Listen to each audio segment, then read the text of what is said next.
You've collected some information into your note-taking system in Obsidian. Now, it's time to grow it. Here's what we're gonna talk about in this video: when you should grow your notes, and the methods for growing your notes, which are growing small sets of notes, free writing, the 4 Gs of note-taking, the idea compass, summarizing, and then growing notes large scale with zooming out. So first, when should you grow your notes? The answer is, it depends. Generally, I only grow notes when I open them again for some reason. In effect, the most interesting notes grow over time, whereas the notes I don't go back to fall into the dark abyss of Obsidian. I had to make it dramatic somehow. Don't worry, notes, they don't have feelings. Sometimes, however, I will set forth dedicated time to grow notes. I might be processing my input notes to create idea notes out of. A test might be coming up and I want to spend some time going back through and growing them. Or I have some extra time and want to go through my school mock and process some of the notes that need to be processed. Whatever the case, these are the methods I use for growing my notes.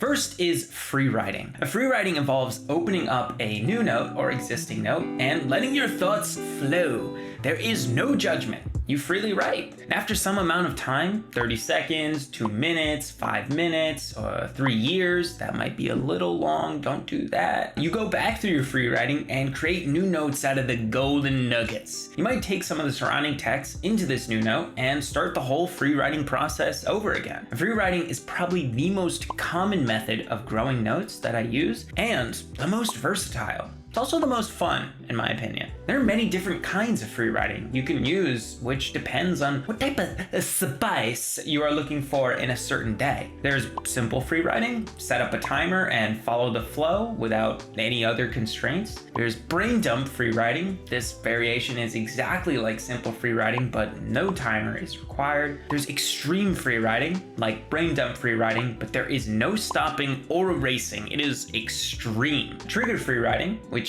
uses a question or an observation as a prompt to kickstart your free writing process. And the prompt can be anything: an idea, a question, your feelings, physical sensations, situation you might want to think about, something you're currently looking at, like this delicious cup of coffee.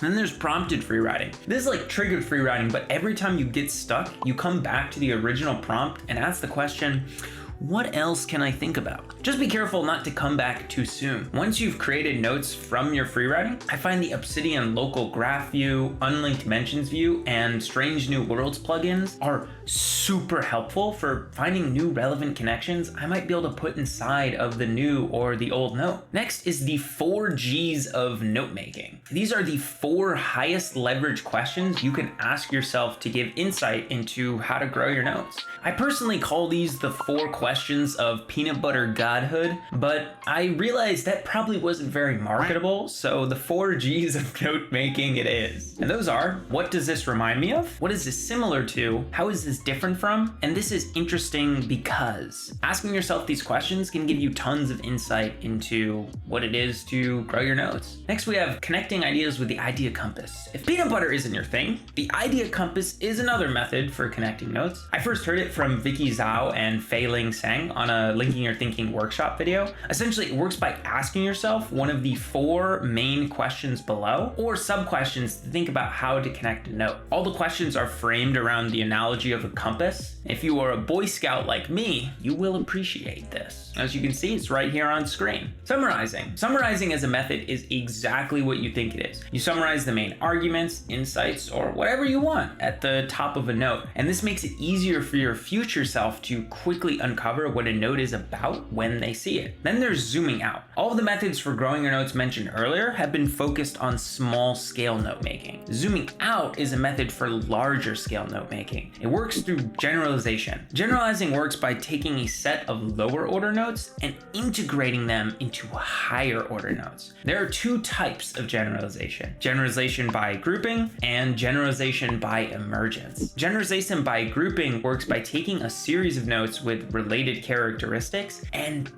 bringing them together. For example, taking all of your notes on the flow state, happiness, or the psychology of relationships, and bringing them together into one larger note. The larger note is what most people in the PKM community call a map of content, a MOC. And if you want to learn more about how to create mocks, you can check out my video up above on the subject. Then there's generalization by emergence. This works by taking a series of notes and creating a new emergent idea out of them. For example, the human body as a thing and idea only exists because all its cells relate to each other in very specific ways. If the ways how the cells interact significantly changes, then human body ceases to exist. Person's able to speak, but a cell, a tissue, an organ, or any of the parts of the human body alone don't have property. The same idea is reflected in generalization by emergence. You're creating new knowledge by taking a series of notes and creating a new idea out of them.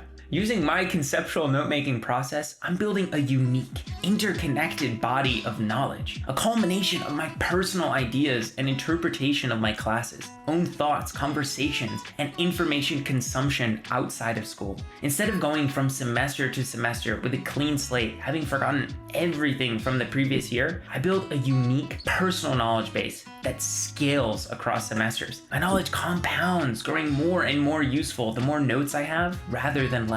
I wake up every day with wonder and curiosity about what new notes and connections I will make. I've reignited my joy for learning, and you can do the same by taking a course that fellow Obsidian YouTuber John Maverick and I have created called Obsidian University. You can go through the same transition that I did. You will learn how to create a systemized note-taking process that scales across semesters, create a personal, unique knowledge base inside of Obsidian. You'll learn how to study inside of Obsidian. You'll find a community of students that can work alongside you in entering the new era of student learning. So if you want to check out Obsidian University, you can go into the description below and go to the landing page. I hope to see you in the new era of student learning.